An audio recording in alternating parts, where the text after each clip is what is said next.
मनुफ की बहादुरी। मनुफ एक भालू का बच्चा था जो अपने उम्मी अबू और 2 छोटे भाइयों के साथ पहाड़ी जंगल में रहता था। हर साल मौसम सरमा से कबल वो और उसका खानदान सर्दियों के लिए खाना जमा कर लेते। बड़ा भाई होने के नाते वो अक्सर अपने उम्मी अबू के साथ शिकार पर भी जाया करता था।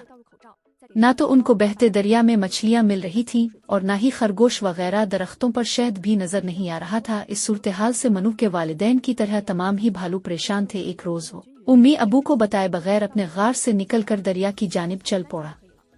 मजीद आगे जाके इसे एक गार दिखाई दिया। पहले तो वो इसे देखकर जरा हिचकिचाया, लेकिन फिर वो गार में दाखिल हो गया जो काफी लंबा था। दरअसल वो एक सुरंग थी जो कुछ लोगों ने बनाई थी।